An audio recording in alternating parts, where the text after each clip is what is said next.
Flight 7 has a lot in store, from Starship's next generation upper stage design on its first flight today, to deploying the first simulated Starlink satellites and the second booster catch attempt.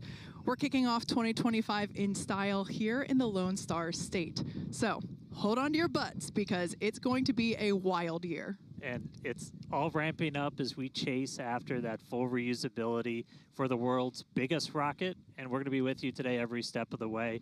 Also joining us, though, amid a very excited crowd growing over there in Hawthorne, is Jesse Anderson. Jesse, how's everything going in LA? Hey, Dan and Kate, everything is all good here on the factory floor. We're just outside of Mission Control, and we're T-minus 31 minutes away, but we already have a really big crowd here building. There you go. Starting to build up here.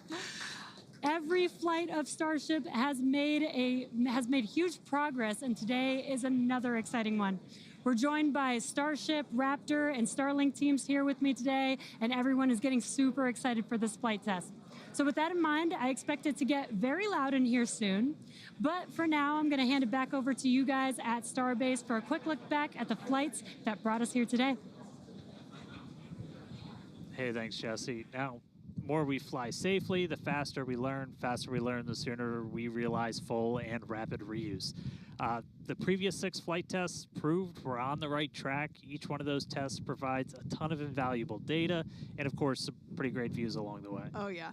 Every one of those tests informed the upgrades that are debuting on today's flight test. And, you know, we've all been watching this, following through the incredible testing campaign for every flight, and man, I can't wait for today as well as everything else we've got planned this year. Just a recap of what happened just before this flight test. Our most recent one was back in November 19th. That was Flight 6. It lifted off at 4 p.m. Central from Starbase, Texas, just a couple miles over our shoulders. It was a gorgeous sunset ascent. Let's take a look. Attention all flight crew members, flight is go for launch.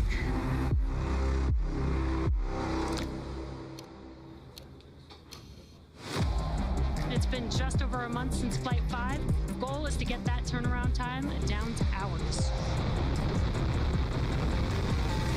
We have liftoff.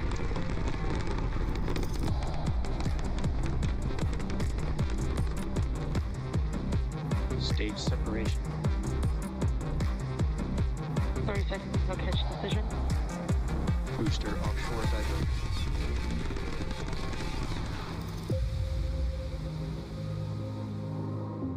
Tune in and watch the ship fly around planet Earth.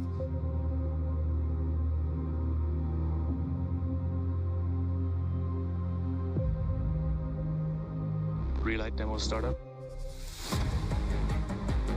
And shutdown. Starship is at 100 kilometers altitude. Flaps now have control of the vehicle.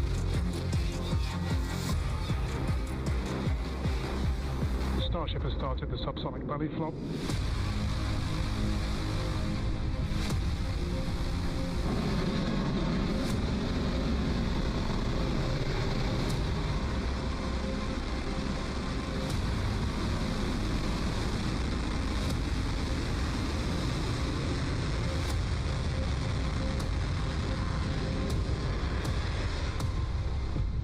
Starship has landed.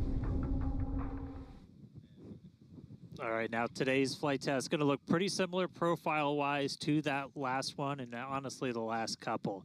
So everything starts off, as always, with liftoff. The Super Heavy igniting those 33 Raptor engines. Super Heavy going to power us through that initial ascent, get Starship on its way to space before we get to the hot stage maneuver. Exactly. The ship will then ignite engines while it's still attached to the booster. That will allow us to separate the 2 stages. That booster will leave a few engines on for that flip and return back here to Starbase for a catch at the launch tower. And while booster catch is blowing our minds, ship keeps going all the way to space, gets into its suborbital trajectory.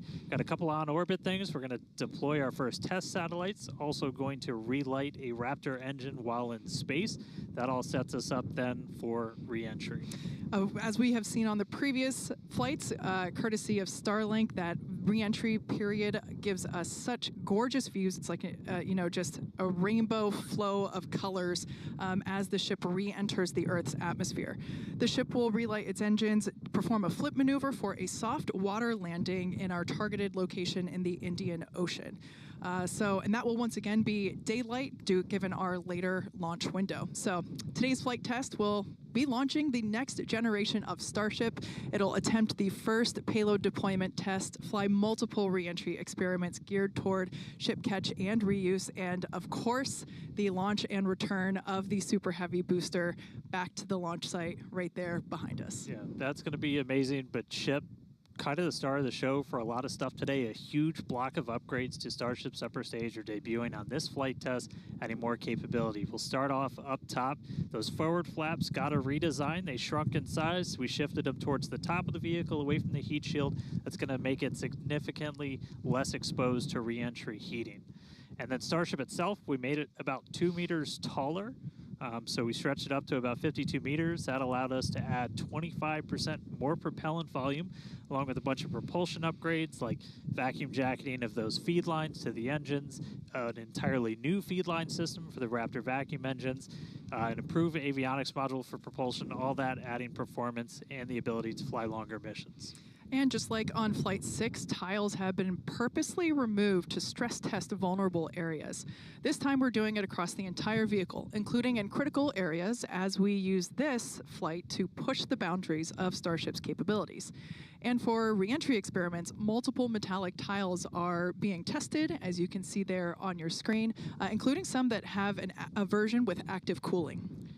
Then the vehicle's avionics, its brains, got a complete redesign. Some of the new things, we've got 4 of these upgraded Starlink terminals that combine Starlink, global navigation, and RF communications into a single unit. And then on the sides of the vehicle, we have these catch fittings. They're non-structural, but we're going to be able to see how they perform thermally during re-entry. We also smoothed part of that tile line to address some hot spots that we saw during entry on the last flight.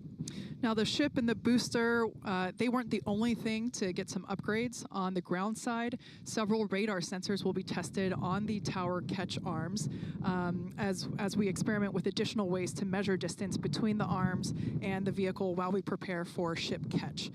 Now this is just a handful of the many upgrades included on this flight that make this the most capable Starship that we've flown so far. And then something really cool has me super excited.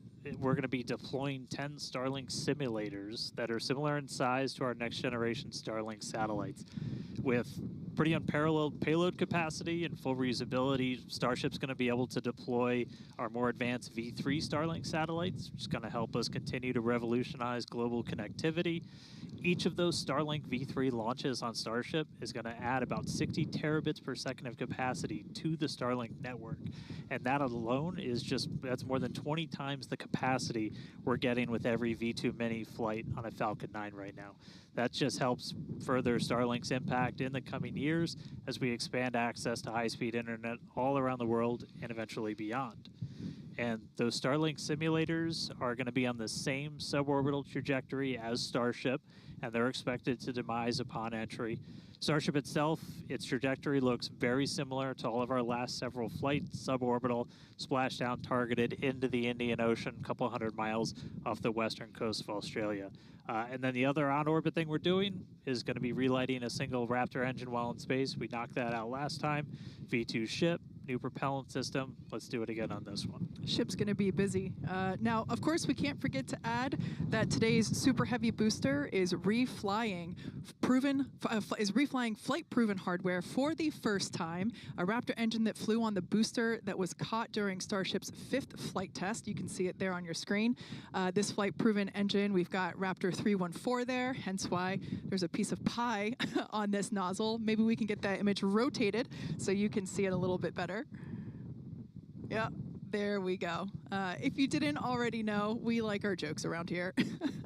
So that's what we have planned for today's flight test, and so far everything is on track as we continue to count down. We're now within 23 minutes of launch. We're at 22 minutes and 52 seconds. Everything continues to look good. Still a little breezy, but that's okay for us. Yeah, we set up our desk in a wind tunnel today. It's probably windier here than it is anywhere else, but weather's cooperating, really clear skies, no rain today, still well within our limits for booster launch or catch. Not tracking any issues on vehicle as we continue to count down. We're still loading prop on board. Our range team also reporting that the range looks like it will be clear at our current T0. So that's super important. We're going to keep an eye on that all the way up to the end. As for what we've already done with the vehicle leading up to today, we stacked the vehicle over the weekend. We lifted the ship on top of the super heavy booster. Hours ago, we cleared the site of all personnel. And of course, our flight controllers came on console, some of them sitting in the building behind Dan and I. And as Dan mentioned, the range team was deployed. They are standing by in the Gulf to make sure that the booster has a clear to return back to here at the launch tower, but also they're located in the Indian Ocean, standing by to make sure that the targeted landing zone for the ship is also clear as well. And then we knock out a whole bunch of things in the hours before launch. We do an alignment on all the guidance, navigation, and control. We did tank purges, pressure checkouts, make sure we were ready for prop load, check the booster, quick disconnects, and the ship one. We demate the chopsticks. We actually do a little wiggle check on them, make sure we have control, as we're going to be using those for catch. Load up all of the hydraulics that are on the tower, and then we did the initial locks and methane chills, getting them ready for prop load. Now, speaking of prop load, we conducted the go, no-go poll for prop load at 3:30, so a little bit less than an hour ago. All was good there. Prop load is underway. The LOX load on the booster started at T-minus 45 minutes, and fuel started at T-minus 43 minutes. Booster fuel will start at T-minus 41 minutes, and then LOX on the booster started at T-minus 35. So that will all wrap up at T-minus 3 minutes and 20 minutes on the ship side, and at T-minus 2 minutes and 50 seconds on the booster side. So everything is looking good. Propellant is loading. Yeah, looks like we're about half full of everything on booster, 3/4 of the way there on ship, looking good for a launch today. With that, though, let's jump over. Let's check back in with Jesse real quick and all of our teams out at Hawthorne. Thanks, Dan and Kate, and great to hear the updates with the vehicle as we prepare for liftoff. There is a lot more people here, as expected.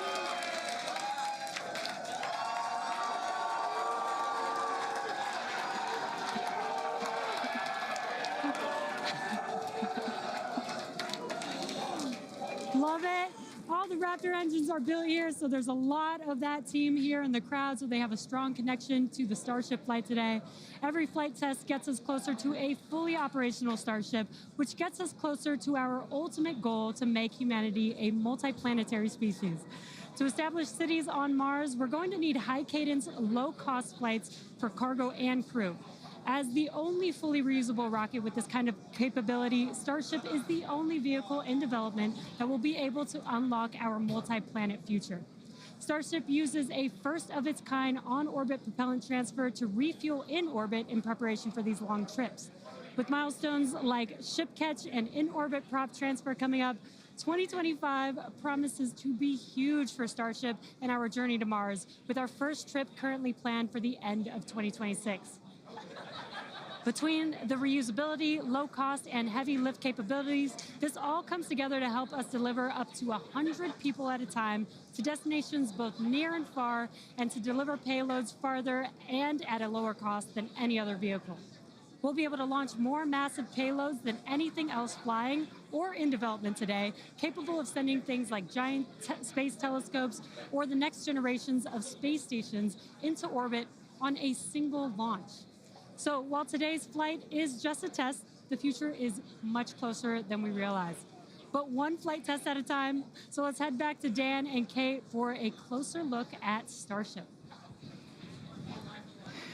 Thanks, Jesse. Starship features two major parts: the ship, which has 6 Raptor engines, and the Super Heavy booster, which has 33 Raptor engines.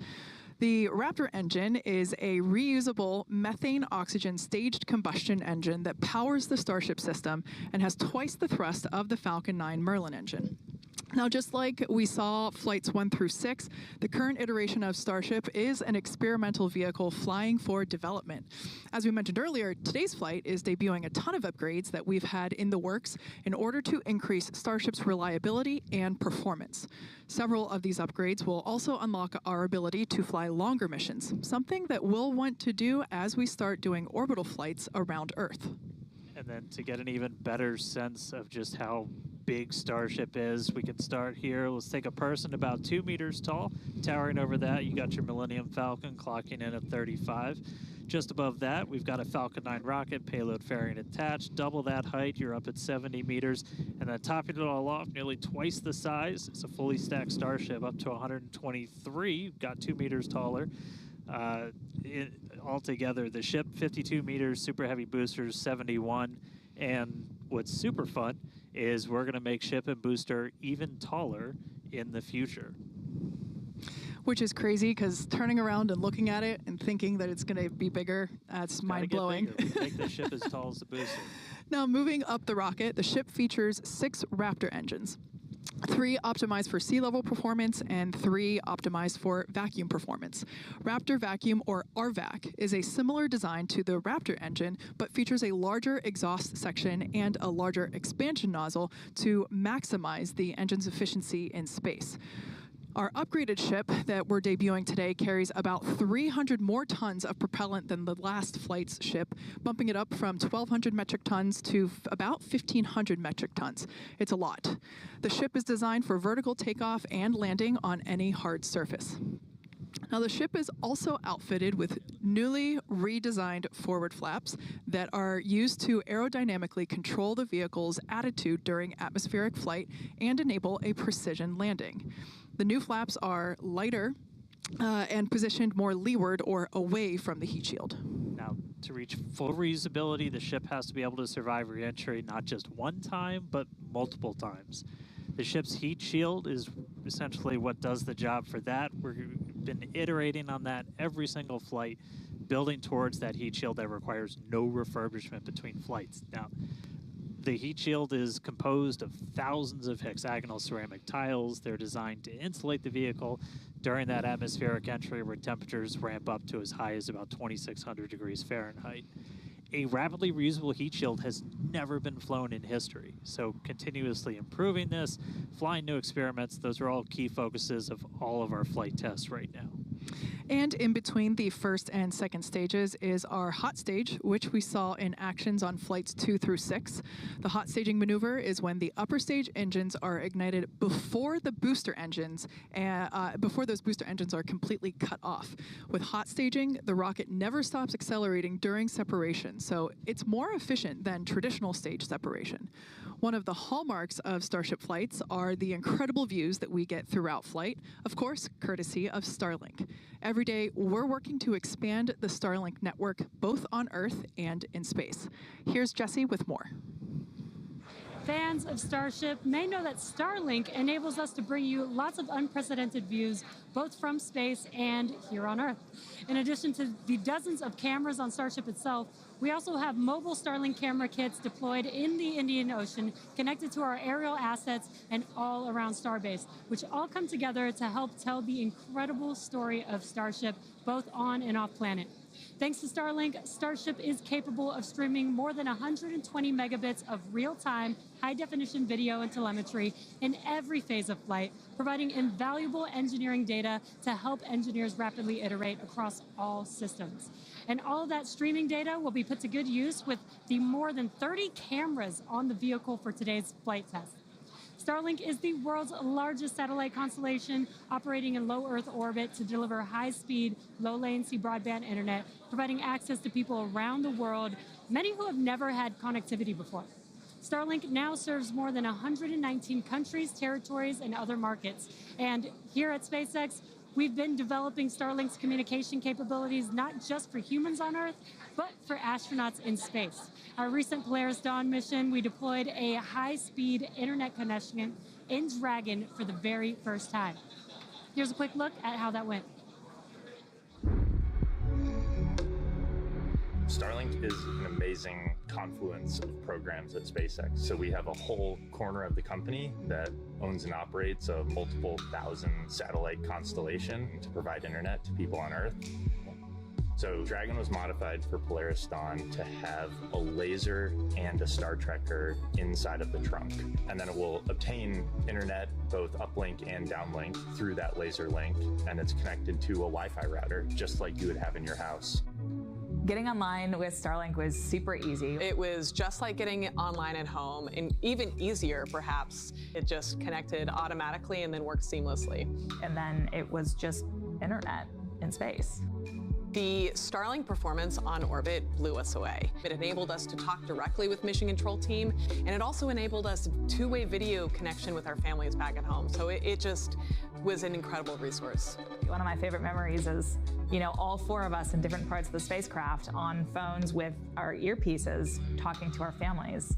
Get to show them the perspective that we have of Earth. It was very cool to bring them into the mission that way. I was able to show my kids and my husband, what it looked like to be floating in space. I got to show them out the window. Well, my husband even exclaimed that at one point we hung up the call and he called back and I answered and he was like, I called space. Starlink on Dragon is something that we want to include because we have this company within SpaceX that has space-based internet. So what not a better way to test space-based internet in space? From connecting astronauts in space to providing high-speed internet to more than 4.6 million active customers here on Earth, the Starlink team is laser-focused on expanding coverage, increasing speeds, and lowering latency so that we can connect as many as possible around the world and beyond.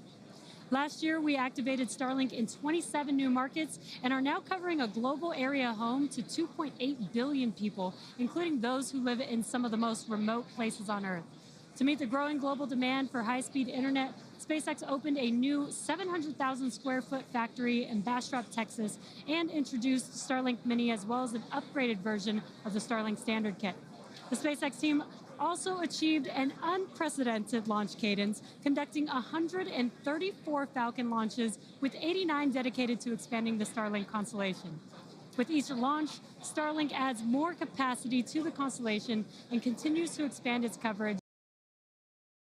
Highlights from 2024 and learn more about how our customers are furthering Starlink's impact around the world at starlink.com/stories. And a little bit closer to home, we do have a few updates for those impacted by the fires here in Southern California. So far, the Starlink team has provided about 1,350 free kits to fire departments and other disaster response organizations from down in Orange County all the way up to Malibu. That is in addition to applying free Starlink service for thousands of customers impacted by the fires all across the Los Angeles area. And just as critically, since enabling our direct-to-cell satellites with T-Mobile, more than 120,000 text messages have been sent, allowing those in impacted areas to reach loved ones, text 911, or receive emergency alerts. I've never been prouder to be an employee at SpaceX for moments like that where we can help the people and community around us. Make sure to follow @Starlink on X for updates as we continue to work with local response teams, and check out starlink.com/LA wildfires for more information on these efforts. But back to today's flight test. One of our objectives is to return the booster to the launch site where it will be caught by the tower as we did on Flight Test 5. So let's head back to Dan and Kate for a catch primer. Thanks, Jeff. We are now T-minus 8 minutes and 40 seconds until liftoff. Flight controllers on console there in the building just behind Dan and I. You can actually see the rocket in the distance at the pad 6 miles away. Our excitement is growing. I already am not sure if I'm going to be able to remain coherent after witnessing this, so looking forward to it. You'll be all right. You'll be all right. Just a quick status check. The ship fully loaded in its main tanks on LOX and fuel. We're going to load the header tanks, and booster is going to be closing out real soon as well. Let's talk about that second catch attempt, though. So we're going to use the tower's 2 gigantic robotic arms, call them the chopsticks, same thing we used to stack Starship onto Super Heavy for all the integration ahead of a flight, and that's what we used to catch by moving stuff like landing legs from the booster to the ground side. It's a lighter booster, means you can carry more into space. Now, in a nominal operational scenario following liftoff and after the 2 stages separate in flight, Super Heavy will return to the launch site, reignite its engines to slow the vehicle down, and the tower's arms will catch the rocket booster. And just to get to this point, just like before, thousands of distinct vehicle pad criteria have to be met prior to that return and catch. We need healthy systems on the booster, healthy systems on the tower, and a manual command from our mission flight director for the day. If we don't send that command before the boost back burn ends, or if any of those automated checks kick us out, that's what happened on Flight 6, the Super Heavy booster will divert to an offshore trajectory, and it'll go out and do a landing burn in a soft splashdown in the Gulf of Mexico.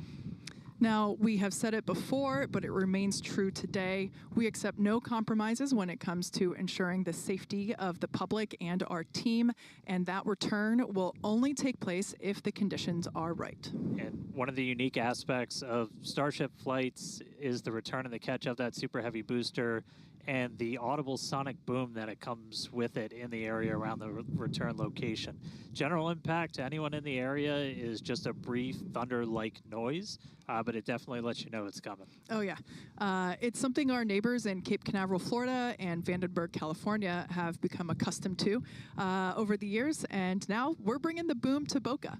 So here's a peek of what to expect.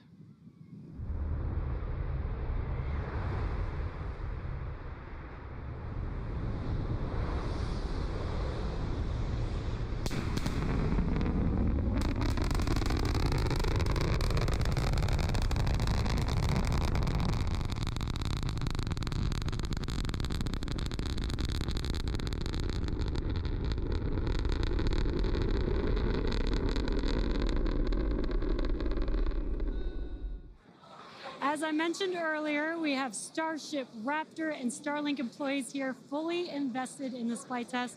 And of course, many other SpaceX employees also here across our site supporting their teammates. Every flight test has been pretty unique, and we're all very excited for another round of firsts, but I'm pretty sure the crowd is looking forward to potentially watching those chopsticks catch another booster. So let's see how excited they are today.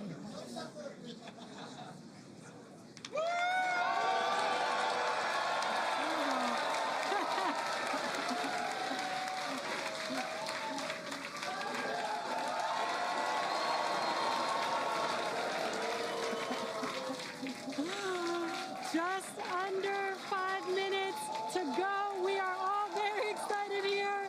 We're going to send it back to you at Starbase for the final minutes of the countdown. Kate and Dan. All right, thank you, Jesse. So if you just tuned in under 5 minutes ago, you picked the right time to do it. Just a quick status check. So we're almost fully loaded on the booster. We'll be fully loaded on the ship, fully loaded on the booster coming up soon. Our range team just reported that we're looking go in the range. That's super important. Great Our news. security guys, Mike, Kyle, Nick, the whole team out there in the elements, making sure everything's clear, doing a fantastic job. And we are coming up on 4 minutes and looking good for launch. Yeah, certainly exciting. Now, we do have an opportunity to hold at T-minus 40 seconds if necessary. This is a chance for us to perform additional checks if necessary. If we, need to repressurize some tanks, or if there's a wayward vessel in the range last minute, opportunity to clear it out. But everything currently looking good. Now, once we pass T-minus 40 seconds, a number of events will occur in rapid succession. The ground spin and ignition systems come up to flight pressure. The ship will go to internal power. After that, the quick disconnect, or QD, arm lockout is removed in preparation for retraction, which will happen shortly after T0. And yeah, once we pass T-minus 40 seconds, we do have the ability we have the ability to recycle the count under certain conditions back to that T-minus 40-second mark and hold there to assess what happened and assess opportunity to proceed again to T0. Yep, we've used that T-minus 40 hold a couple of times. Boat's usually one of the items, but we aren't tracking anything right now that would cause us to hold there. We can hold there for several minutes. Main thing you're watching at is you kind of set a clock because your temperatures will change and the fuel in the locks, everything pretty quickly. So you've got a couple of minutes that you can hang out and figure things out. There are items that if we pass them, we're scrubbed for the day. One of the main ones is that flame deflector at the bottom of the launch mount. Water begins flowing for that at the T-minus 10-second mark.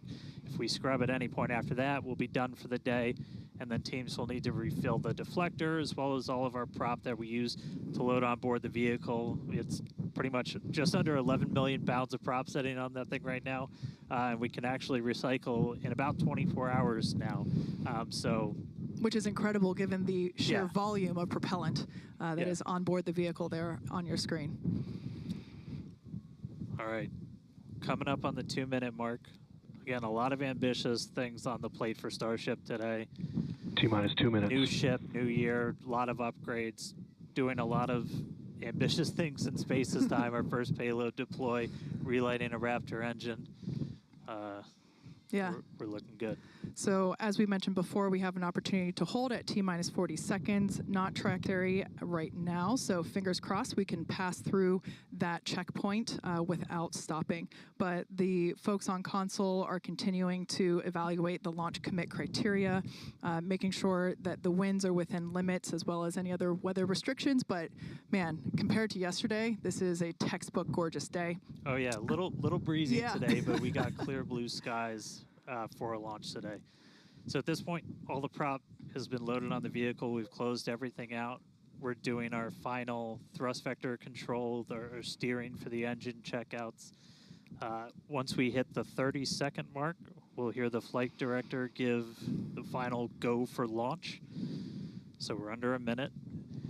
As we said, we're not expecting a hold at T-minus 40. But do not be shocked if that happens. It has happened in the past, and we can hang out there for a couple of minutes if we need to. If memory serves me right, we hold my breath for 4 seconds. Pass through prop load gate. All right, we pass right through that prop load gate. Hot diggity dog. All right, so we're going to let our flight director, Ty Huntington, take it away. Go for launch.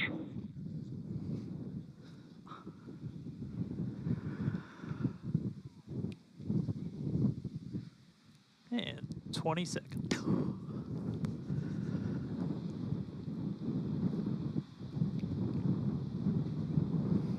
T-minus 10, 9, 8, 7, 6, 5, 4, 3, 2, 1.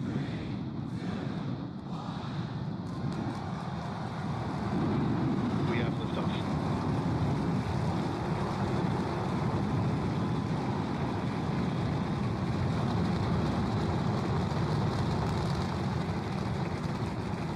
Vehicle's pitching downrange.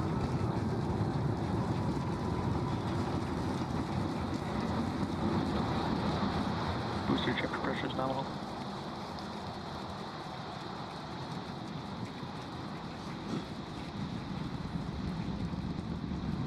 All right, we're more than 30 seconds into flight. Telemetry showing 33 out of 33 engines as it's pitching downrange.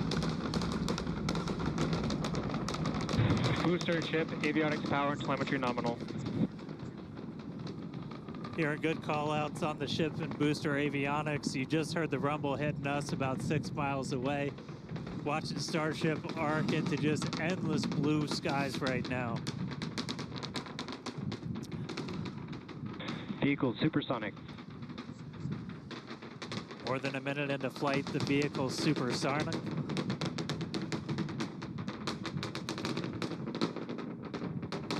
Max Q. So we just passed through max Q. That's the greatest stress the vehicle's going to experience on the way uphill. Reminder that all of our teams down here on the ground are now looking At systems on the tower, they just did a manual check through. That's going to inform that manual flight director's decision. Next moment coming up, though, is going to be hot staging. Don't take your eyes off it. It's one heck of a light show. What a gorgeous ascent. 6 ship engines getting ready to ignite. That's going to happen while we're still attached. We can still see the ship's engines from the ground.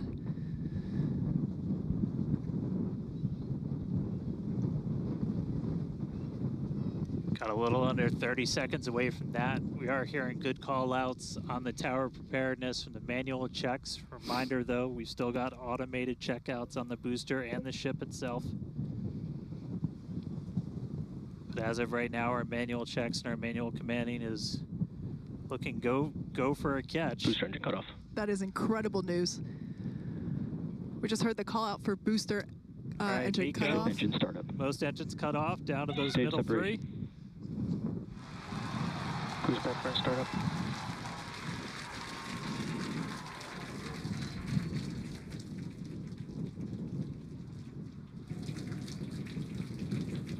All right, hot stage confirmed. We've got a booster hopefully on its way back to us, and a ship now making its ascent burn into space. How's it going in Hawthorne, Jesse? It's great over here. You can hear the crowd screaming for every milestone. The booster is now making its way back down to Earth. Looks like we have 12 of those 13 engines ignited. We're using the engines that actually gimbal. We are go for booster return. An excellent call out there. We are go for booster return. Avionics, power and telemetry nominal. There's a lot of criteria that needed to line up to ensure that we could have a safe booster catch, and it sounds like we got the go for that. And there you can see on your screen, we had we just jettisoned the hot stage, and there's a great, excellent view there of the hot stage floating away from the super heavy booster. Now we've shut down the engines for that boost back burn. That confirms boost back burn is now complete. That was the first of 2 burns required for the vehicle to make its way back down to Earth. And next coming up will be the landing burn. That's going to be 13 of those center engines igniting again. And that will then go down from 13 down to 3 engines just right before we touch down for that booster catch. Now, reminder, our stage 1 objectives are to have a controlled ascent, stage separation, as well as a controlled boost back burn and hot stage as well. So we're looking good for that so far. Some great views there from the ship of Earth. That looks incredible.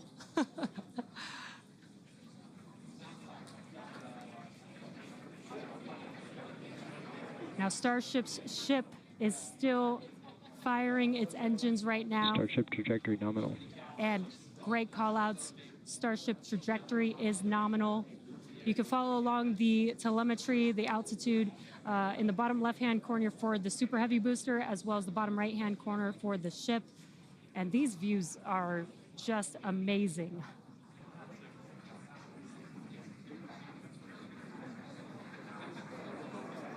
Again, the booster is currently making its way back to the tower today. So we're looking forward to a booster catch with the chopsticks. And in the meantime, you can see those grid fins there helping to control the vehicle and guide it back to its landing site. Booster FTS is saved. Now with that, we're going to hand it back. How's it going over there, Dan and Kate? How are you doing, Kate? Seeing that in person? You know, Dan had to take that entire. That was incredible. There it is. We can see the booster coming back in now through the plume. At least it looks that way to us. It's incredible that it basically returns. It looks like a speeding Just like Ship this through chamber pressure is silver nominal. flare coming back to the once again we are standing by for attempting to catch the booster at the tower. This would be the second tower catch. Booster Landing burn. Seeing 13 engines. Booster now hovering as it aligns with the tower for catch. Booster coming in. Get Down ready to- for that boom, Kate. Down to 3 engines. Booster landing burn shutdown. Megazilla has caught the booster.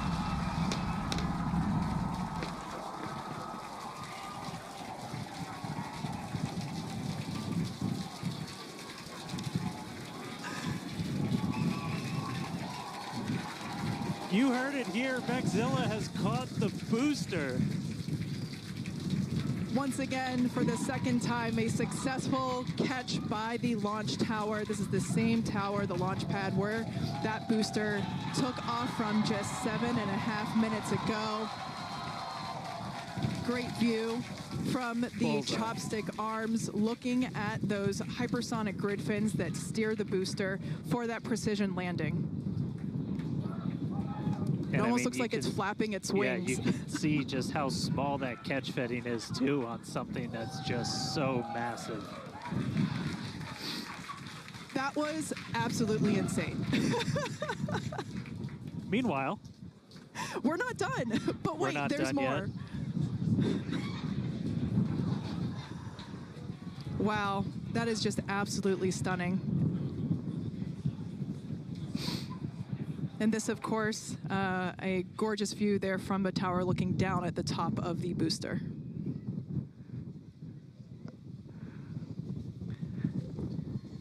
all right, and we are tracking.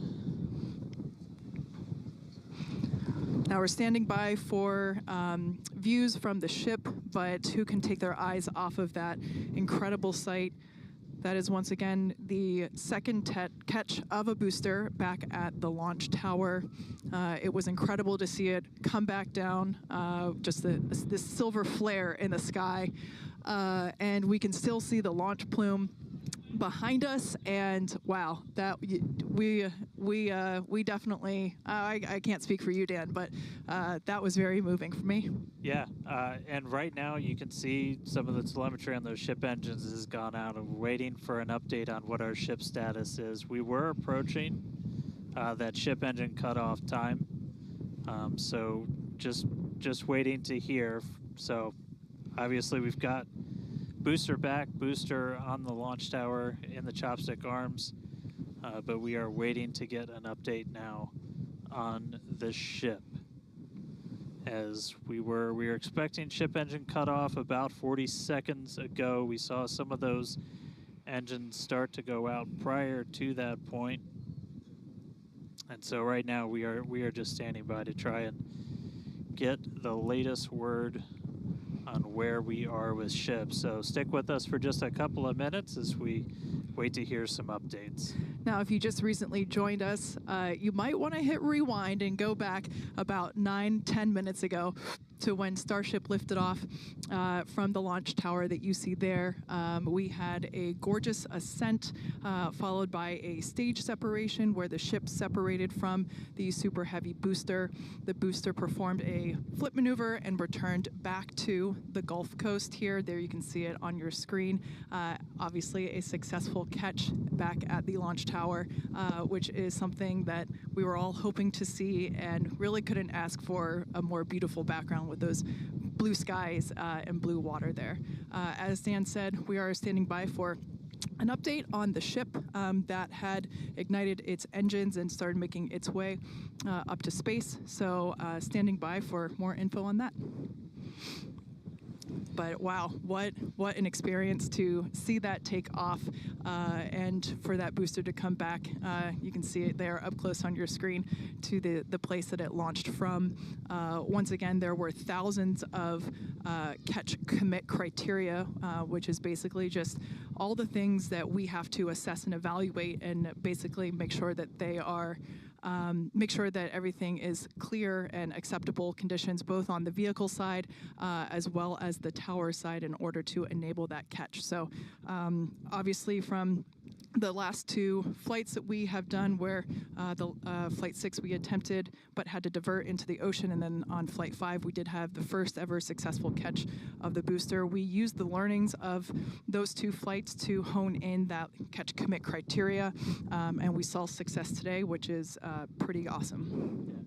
And just a quick status check. So we currently do not have comms with the ship. So trying to figure out exactly when that happened and exactly what happened. So obviously the flight controllers right now going through their data, looking to make sure it's not anything instrumentation on the ship, but actually try and get us a status. So again, we're gonna keep listening in on this. We'll give you an update as soon as we have a little bit more. So for now, stage 1 back in the tower, waiting to find out a little bit more about stage 2.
So if you are just tuning in, we caught a booster, but we are still waiting to find out a little bit more on the ship. So it had successfully separated. We did that hot staging maneuver. We did see all 6 of ship's engines on the way uphill during its ascent. But as we were getting to the end of that ascent burn, we saw engines dropping out on telemetry, and we have since lost contact with the ship. So again, we're still listening in on the loops, trying to figure out how much we can get right now. But again, stick with us. We'll bring you updates as soon as we hear them. Really exciting. We were able to catch the booster today. Obviously, we want to get the ship all the way over to the Indian Ocean. May not be able to do that at this point, but we'll give you some updates as soon as we hear a little bit more about the ship. For those that didn't catch earlier, this was a new version of the ship. This was its debut flight. So a lot of learnings here for sure as we continue to tune in and listen in with the teams and try to gather more information to understand where we stand with the ship. But as Dan mentioned before, teams are trying to make sure that it's not an instrumentation error. We want to find out if it's, did we just lose communication, or did something else happen with the ship? So teams are actively working, trying to figure out what we can find out, and we're continuing to listen in and find out more information to share as we can. But as we said before, and you can see it there on your screen, what a beautiful, beautiful sight to see another booster back at the launch tower. That was successfully caught just minutes ago after sending the ship off into space, and having seen it for the first time with my own eyeballs in person, it was pretty awesome. And yeah, the thunder-like sonic boom was really fun to experience. Yeah. So we are getting a little bit more. So we did lose all communications with the ship. So I mean, that is essentially telling us that we had an anomaly with that upper stage.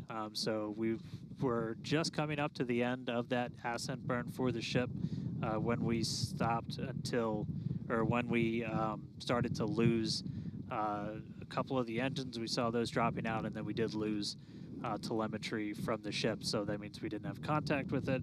So at this point, we are assuming that the ship has been lost. So this was a brand new vehicle, essentially. This was kind of an upgrade version. So with that, there's a lot of things you're upgrading, but there's a lot of things you're going to learn as all of those systems are now interacting with each other for the first time. But at this point, we did lose the upper stage of the ship. So again, we're gonna listen in and try and figure out a little bit more about what happened. And obviously, we'll do kind of a full breakdown once we get smarter ourselves in the coming hours and days as well. For sure. Now, for those that have recently tuned in, we're now a little over T plus 16 and a half minutes after liftoff. We do believe that we have lost the ship during its ascent phase. It's successfully separated from the Super Heavy booster, but during that ascent phase, a couple of the engines dropped out, and then shortly thereafter, we lost communication with the vehicle. So we are assuming that we have lost the ship, but we are standing by to confirm that, and once we can, we will. But this was a new version of the ship, of Starship, and it was intentionally designed and flown in order to basically test the envelope, as we have done with every one of these test flights, the keyword there being test, and really trying to understand the boundaries and the maximums for the ability of this vehicle to fly and understand where those boundaries are. So we always knew that excitement is guaranteed today, success not guaranteed. And so yeah, we are standing by to see if we can learn more about the status of the ship.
Thanks everyone for continuing to stick around as we were checking in on the status of the ship. At this point in time, we can confirm that we did lose the ship. However, Starship, the total vehicle, did have an on-time liftoff at 4:37 p.m. Central Time from the launch pad just behind us at Starbase Texas. Gorgeous ascent and successful stage separation. The booster pushed the ship off, and the ship disconnected during that stage separation. The booster came back for a successful, the second ever booster catch at the launch tower, which was pretty incredible to see. Yeah, it was great to see the booster come down, but we are obviously bummed out about ship. It looked like we lost contact with it a little under 8.5 minutes into flight. That's roughly when you start to get to that main engine cutoff. We obviously need to go through all the data. It's going to take some time. In the next hours, days, we're going to figure out exactly what happened, come back, fly the next one, get even farther. Reminder, it's a test. It's a flight test. It's an experimental vehicle. So we'll figure out what ended our day today and make sure it doesn't end our day tomorrow. So as we do that, we're going to continue to provide you updates on our X account on SpaceX.com. So just continue to tune in there. As we learn what happened, we'll be ready to share it. Exactly. So for now, we are going to wrap up our webcast. We'd like to thank the folks in the county for supporting the launch, as well as the agencies that enable us to launch, and of course to our viewers for tuning in. And thank you, Kate, for coming down, doing this with me. It was great to have you here. I'd do it again in a heartbeat. All right. Well, that'll do it for us. We'll see you guys at the next Starship flight test.